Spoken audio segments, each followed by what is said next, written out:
Naomi?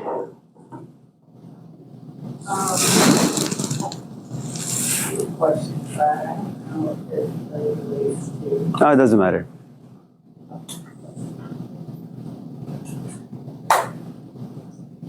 What are your thoughts on? I don't know how to ask. Ask it. I guess what are your thoughts on, what's going on with this so-called New World Order? You what? New World Order.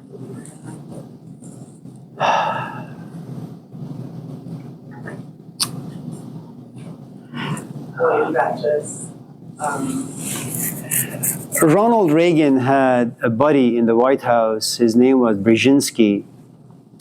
And he wrote a book, I think it's called The Grand Chess Game or something.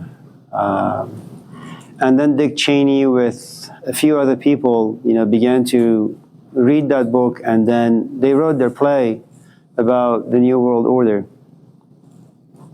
I don't know, it may be that all of us are like Alice, and there is this magician behind the curtain just pulling all these knobs, and we assume that this is our life and these are our emotions. I can't speak to that. I don't know. My brother not too long ago bought a Tesla. Then out of curiosity, he went to check the price, and he came to realize that the price for this Tesla 2023 has been dropped by $30,000. 1 year. Yeah. And then you sit back and you say, why would people play with people's lives like that? I mean, that's a lot of cash. You sell a car for $50,000, 6 months later you drop it down to $20,000. Why? I don't know. کوزه چشم حریصان پر نشد تا صدف قانع نشد پردر نشد. It's one of the lines in the first 34 lines of Masnavi, and it's by Rumi, the Persian Sufi poet. You know how pearls come about, right? You have this oyster.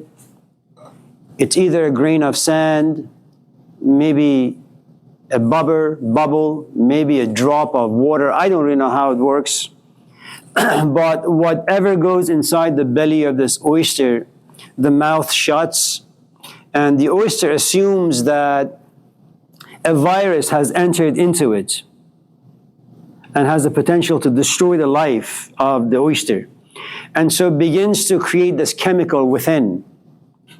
And it creates so much pressure that this grain of sand or this bubble or this water turns into pearl. And what Rumi says, if you want your life to be valuable, figure out what you're good at. Or if you don't know what you're good at least deal with the single pain, the most profound pain that lives inside you. And make sure that your entire focus is just on that thing. And what happens is you apply so much pressure, you wake up, you think about it. During the day, you think about it, feel about it. You try to figure out what they'll to do with it. When you go to bed, you will think about it. You'll have dreams about it. And after 5 or 10 or 15 years, you become like an Abraham Maslow. You become like a Jordan Peterson. You become like a Jesus Christ.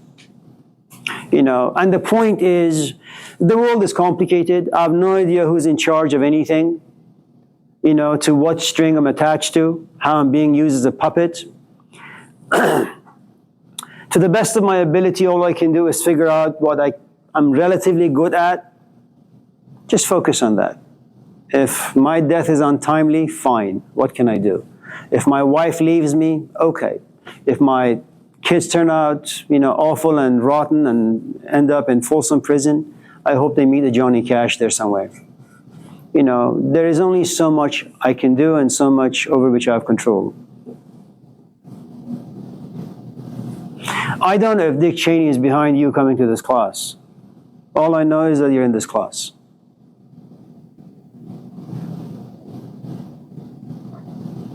And that's what you should care for as well. Nothing more. Allahu Akbar. Samuel? What's your opinion on Marcus Aurelius. The what? Marcus Aurelius. Stoicism. So when Socrates was executed by his own people, and that's one of the things you need to understand before we walk into Stoicism and any kind of philosophy out there, about the people closest to you, your own people. من از بیگانگان هرگز ننالم که با من هرچه کرد آن آشنا کرد. I'm not going to complain about what some stranger did to whatever. My complaints come from people that are very close to me. They are the ones who backstab me. They are the ones who betray me. I'm not going to get any complaints going forward to the dean by someone who's not in this class. When I come to this class, I speak openly, as best as I can, honestly, with some reflection. Okay? The guy next door can't hear me. It's one of you rats who will eventually go to the dean and say, oh, I didn't like what he said. And the point that you need to understand, first of all, about Socrates and his community is that, or Jesus in the Gospel of Mark, is that you're always going to be betrayed by the people closest to you. Always. Okay. So when Socrates was crucified by his own people, simply because he was going around asking difficult questions, after his death, you had philosophy branch out in 3 or 4 or 5 different areas. One of them was Stoicism. One was skepticism, that none of us can know anything because the world is far too great, far too complicated. Our minds are far too limited. Human life is short. We can only have so much experiences, and therefore we only have access to so many perspectives. That's all. And if that's the case, you can't really have full knowledge about anything. Okay. So just in case you walk into this classroom and I say, I know, your hand goes up and says, Amir, how many perspectives have you really had? Or do you really have? I said, well, 5. And he said, well, did you know there are 155 million perspectives out there? And so please, next time when you come to class, don't ever say, I know. Okay? In Jainism, which is an offshoot of Hinduism, they argue that before you can make a judgment on anything, you need to have access to about almost 400 perspectives. In other words, if you want to make sure that you know the scope well, you need to look at it from 360. And you need to go above. You need to go below. So when you draw it, you have everything that this cup possesses. Just because you're there, it means you only have maybe 5 or 6 very, very limited and distorted perspectives. Okay. Hedonism is another branch that is an offshoot. And hedonism is this. Human life is short. Be an American. Smoke. Drink. Be an idiot. John Kerry, who was Secretary of State, I think under Clinton for a number of years, he had a visit to Europe and they asked him, why are Americans this way? Why are Americans that way? And John Kerry looks at the report and says, Americans have the right to be idiots. It's a right. Okay. So hedonism is about a 15-year-old. I felt a little homesick yesterday, so I was driving on Skyline. Lots of trees, ranch houses, and there was this kid sitting with a ski mask on. It was by the high school. And the only thing you could see were 2 holes, his eyes. It's like 9 in the morning. And if you know anything about what's happening in Oakland these days, people with the ski masks coming out and destroying other people's property, you say, okay, why would someone, broad daylight, sitting next to this high school, such busy traffic, would sit there with a ski mask? If it was Middle Eastern, people passing by, they would say, oh, Middle Easterners, they're all camel jockeys. He's probably a terrorist. If it was Mexican, it's probably a gang. It was black, What else can you expect? Okay? But when you dismiss all those things and just sit there, and someone asks you, why are you wearing a ski mask? What's it to you? It makes me feel good. Hedonism. If I ask how many of you in this class smoke, all the hands go up, as if it's something to be proud of. How many of you watch porn? All the hands go up. Okay? So to be a good hedonist, I don't know if you guys ever been to Italy. They're like professional hedonists.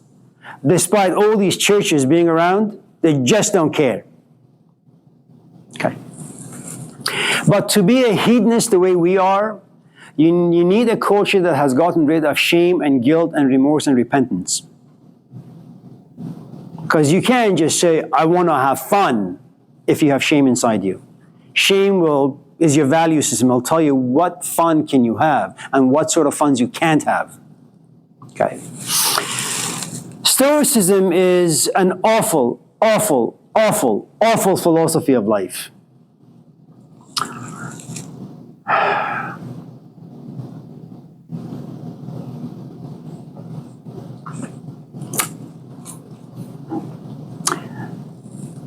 زمن بشنو ای پیر آموزگار مکن تکیه بر گردش روزگار که این منزل درد و جای غم است در این دامگه شادمانی کم است.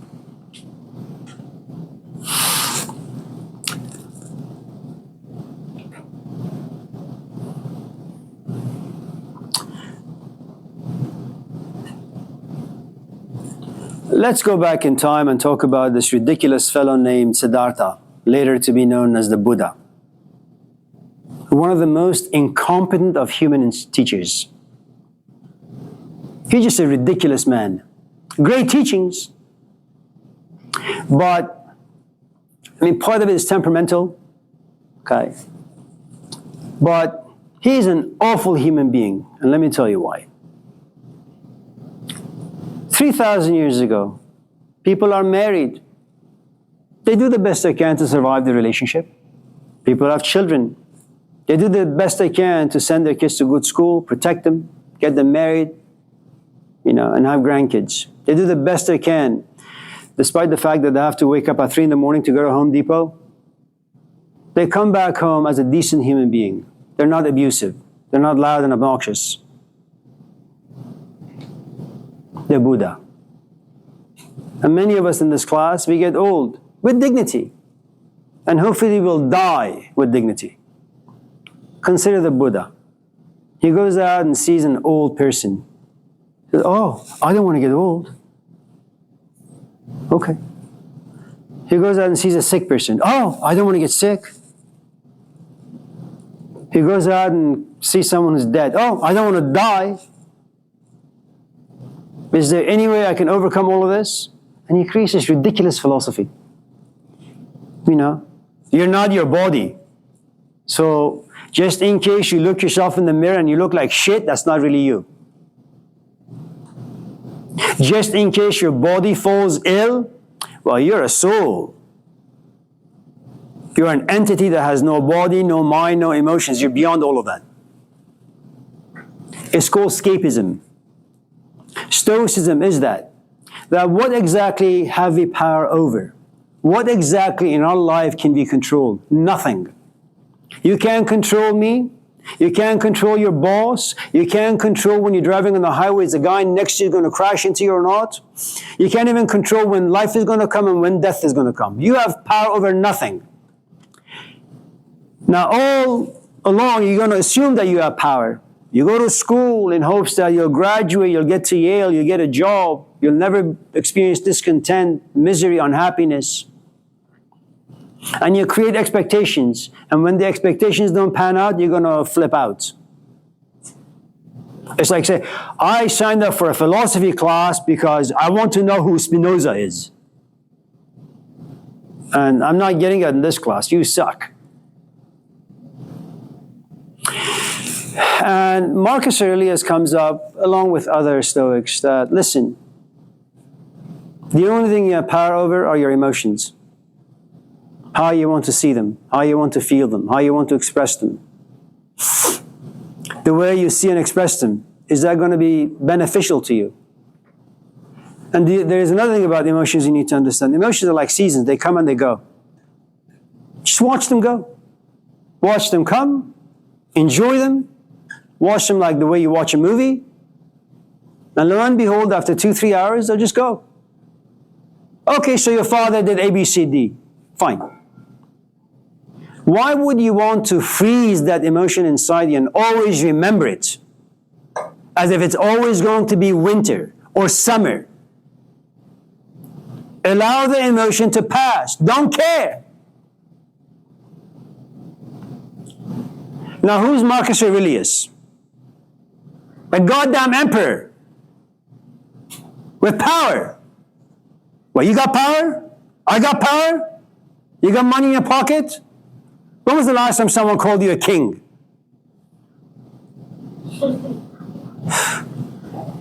You were just a rich prick with these ridiculous ideas. But, despite bad-mouthing him, the truth is, it really is the best way to live life. You have no power over other people.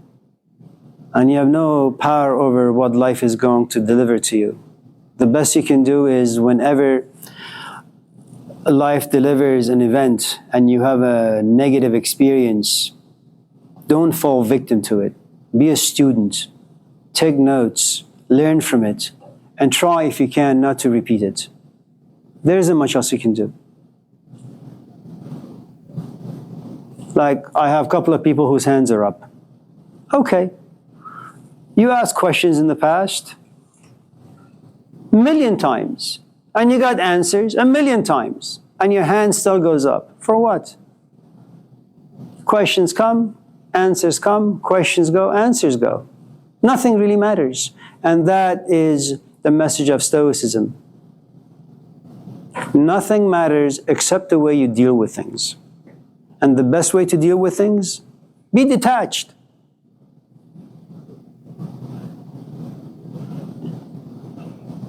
But to be detached means you need to be spoiled. I don't know if you have any kids or grandkids. You take them out, I want ice cream. Okay. They take a lick and they throw it in the trash. I want a toy. Okay. 10 minutes later, they're bored or it's broken. 5 minutes later, I want this. And at every 5 seconds, you realize they want something. Why? They're spoiled. Why? Because they're hanging out with their grandparents. Why? Because they have money. They're rich. Why? Because the grandparents love. They're old. They want to be memorable. They love. Marcus Aurelius is a spoiled brat. That's why he can be detached. Add to it the fact that he has the entire world under his finger. He owns the whole goddamn thing. Add to it, he's also 60. He thinks about death. And he looks at Rome, he looks at everything that he's accumulated. And when you get old, you don't give a shit about anything anymore. Now he says, why accumulate? Why be attached? Matteo. You said it's a good or the best way of life, right? I don't know, maybe. What, Stoicism? Yeah, I was just asking why you said that after saying it's a very kind of philosophy. There it is. Imagine you and I go out on a date. Can you imagine that? You can? Jesus Christ. Okay. Imagine that you and I are on a date. Okay?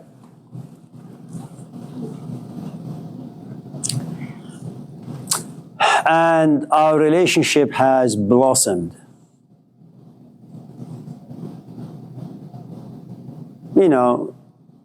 Attraction turned into desire, into a want, into a need.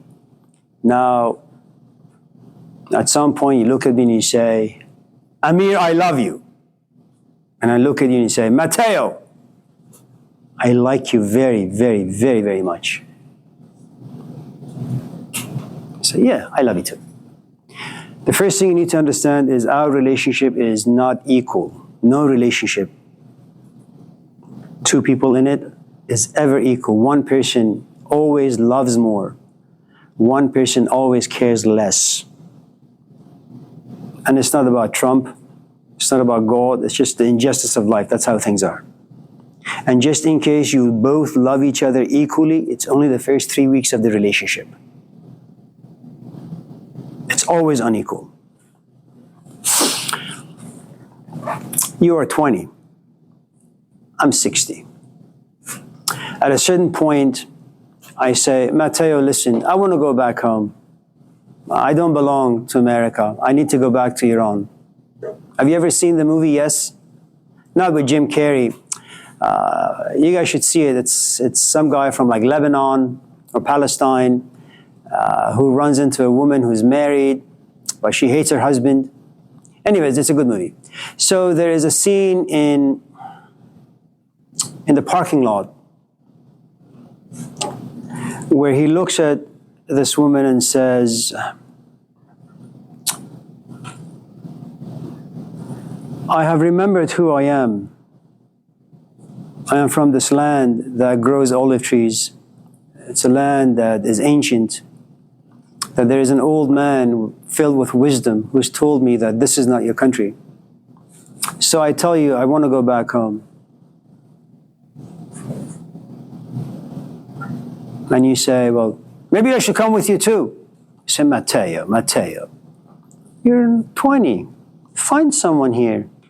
I'll come back in a few years, don't worry. Go to school. You know, buy yourself a nice house. I'll come back, I'll give you a call. And then you begin to cry. Like scream. You go insane. I need you. I want you. So Matteo, here's a pacifier. Just suck on it for a while. Be okay. This too shall pass. Why am I leaving? The truth is, I don't need you. And because I don't need you, I'm free. You need me. I give you a house. I give you money. I give you stability. I give you maturity. I give you insight. I give you wisdom. I give you comfort. You give me some of those as well. But the truth is, I don't need the stuff that you give me very often. I am far more detached in this relationship. And being detached means I have less need for you. And having less need for you, I have more power to walk away without feeling much. You, on the other hand, the story is very, very different.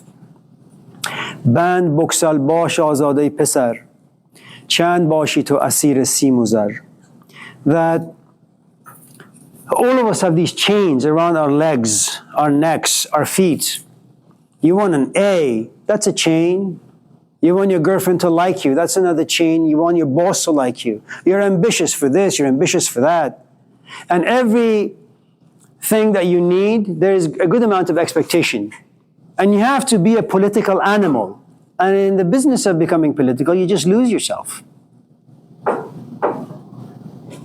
And the things that you need define you. I don't need any of the stuff that you need. And what Marcus Aurelius is saying, which is, if you can live a life in a very detached way, I mean, consider Malcolm X. He's told, don't go on the stage, they're going to shoot you. I've lived a full life. From this point on, it's just a bonus. Socrates, it's okay. I'd rather die than to be around you guys. They've become profoundly self-sufficient, and that's Marcus Aurelius. And the truth is, you don't need to chase that stuff. It'll happen to you when you get older. I mean, when you get to be around 60, 70, 80, you care less for sex, you care less for money, you care less to be ambitious, you care less. The only thing you really want is to eat the right kind of food, go to the doctor maybe once every month or two, just sit back and watch a good movie. That's all you want. And maybe walk your dog once a month. And then you look at this young person in a rat race. One day buys a Porsche, another day buys a horse. Just being ridiculous. And yes, you're in the grips of old age, sickness, and ultimately death. But you look at this young kid and you say, well, thank God I'm not there anymore. What was the name? Go ahead. What? No, I interrupted. No, it's okay. Well, what's wrong with buying all the stuff? Nothing. Yeah, nothing. There's nothing wrong. C.J. Anderson was one of my students many, many years ago.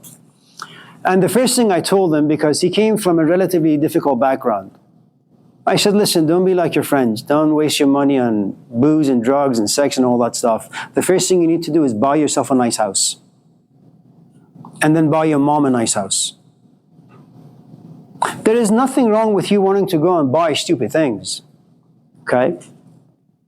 If you want to be a hedonist, that's fine. If you want to have fun. But have fun in a way that is somewhat mature. You want to go buy a Porsche, fine, that's fine. But make sure, instead of spending $100,000, make that as a down payment for a fucking house.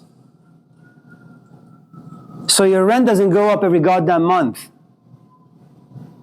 So that when you are mature enough to have a relatively decent human relationship, you can invite people to your house. Make food for them. Give them a place where they can rest their heads. What are you going to do? Live in a studio for the rest of your life? The answer is no. So there is nothing wrong with buying stupid things, as long as you have purchased things that matter most. Stability. Deviante. And all these philosophies are for the rich and powerful, whereas like the common man is supposed to do.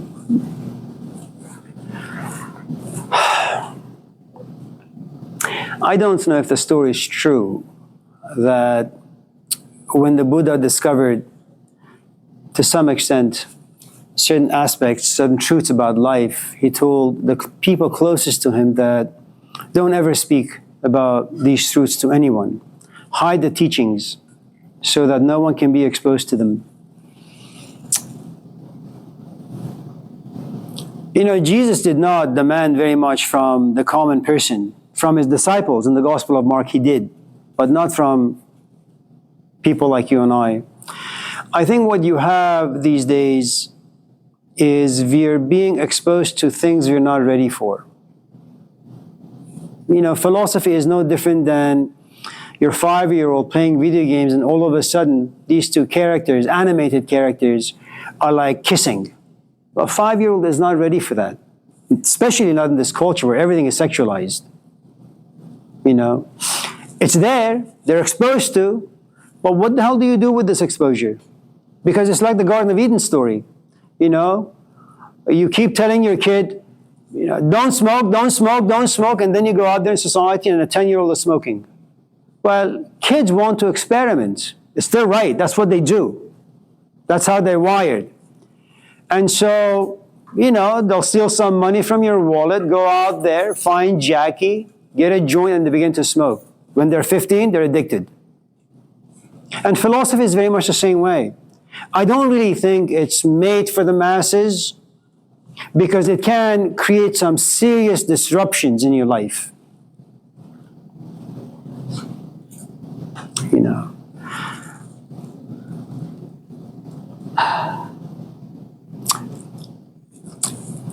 You ever see that movie, The Wrestler, with Mickey Rourke? One of the nice things about the movie is that he's an absentee father. He's just not there. Until he comes to realize that he has a chest ache, he goes to the doctor and they tell him that he has a bum heart, that he's going to die. And when you know that you're going to die, you begin to ask some very, very, very difficult questions. And it's never fun when you ask difficult questions. What does it mean to be black? What does it mean to have fun? What does it mean to be a friend? What does it mean to be black in America? These are devastating questions. Why am I taking a psychology class that I hate? Because there are no cookie cutter answers. And you have to sit there in like this cradle of fire and figure out what exactly is you want to do. So he has this bum heart, and all of a sudden he remembers that he has a daughter that he hasn't seen for like 50 years. Now his daughter knows one thing: she hates her father. Her father is a bastard. And she knows how to live with that pain. She has friends, she has her own place, she has a job, she's comfortable. She hates. She knows she can't love. One day there is a knock on her door. She opens and it's her father. Hey, remember me? I'm the idiot. I want to make things up to you. What forced him? Death. Consider that to be Satan. Death forces him to knock on his daughter's door. She opens. What do you want? I'm really, really sorry. Can we just go out and have ice cream or somewhere? Just spend the day with me.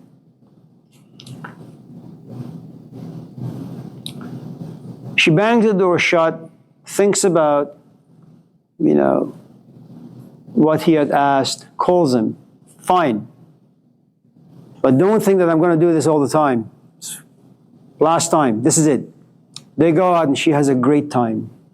And she sees her father in ways that she had never seen. A perspective comes about. A window opens. Hate is replaced by like and love. And after their day, he looks at her and says, how about next week, Saturday? Oh yes, I'm looking forward to it. She showers, she cleans the house, she cooks, she waits, and she waits, and she waits. But he's drunk. He's in bed with 2 women. All of a sudden he catches himself, looks at the time, he's 5 hours late. Knocks on the door. And she throws all sorts of things at him. Her clean house is turned upside down. She hates, and she hates more. But now she's conflicted. She hates, but she also was exposed to love. He, on the other hand, he can't forgive himself. He goes in the ring, jumps, kills himself, suicide. And the point I'm trying to make is this. If you simply had left this young woman alone, she would continue hating you. She had adjusted to hating you but loving other people. You walk into her life not being ready, being inspired by death and all the emotions death creates, that you want to balance things out, right the wrongs. You impose yourself into her life, you give her an experience, she's inspired, excited, and once again you crap all over it. And that's the Buddha. You have a great marriage. Your wife doesn't make you who you are. You're a great father. Your kids don't make you who you are. You have a great job. Your job doesn't make you who you are. You have a great culture. Your cultural heritage don't make you who you are. Well, Jesus Christ, if you're going to remove everything that's been written on me, the only thing that waits for me is depression. Who am I? You're none of those. Oh yeah? So what do I do then? And I think one of the best philosophers, he was Scottish, David Hume, around the 17th century. You have all these philosophies of life. You're a God, you're a soul, you're a this, you're a that. He comes about and says, no. You are what you've seen. You are what you've tasted, what you've smelled, what you've heard, what you've touched. You are your history. Don't listen to these Indians, that you're like an onion, all these layers, get rid of the layers until you become to the very essence of who you are, and your essence is nothing. And that's God. How would you want to believe that? And so you want to really journey into the world of philosophy. Let me also add a footnote. I think if I was to come to class, turn my back to you, and write dates when Socrates was born, what the name of his wife was, where Athens exactly is, who Plato really was, how many books he wrote. If I came to class and just gave you data, information, your question would never come up. Because you're not going to all of a sudden become inspired by Plato was born 300 years ago. Is that going to inspire you?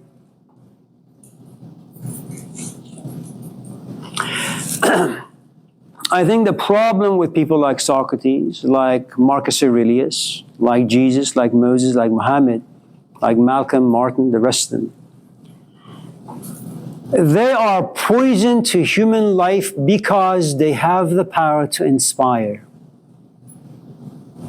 And when you're inspired, you see an image of yourself that you rarely see, and you like that image. You like a deviante who goes home and writes, not for a grade, he writes because he's passionate. And then you come to class, you give me your essay, and I give it back to you with all the red mark. And the answer, the request that I put, can you rewrite this? Yeah, it's exciting, it's inspiring, but it's not very academic. And then you have to decide, do I want to stay with this class or do you want to drop it? Maybe you should take a creative writing class. The class will not be what it says it is, at least the title. It's not very creative at all.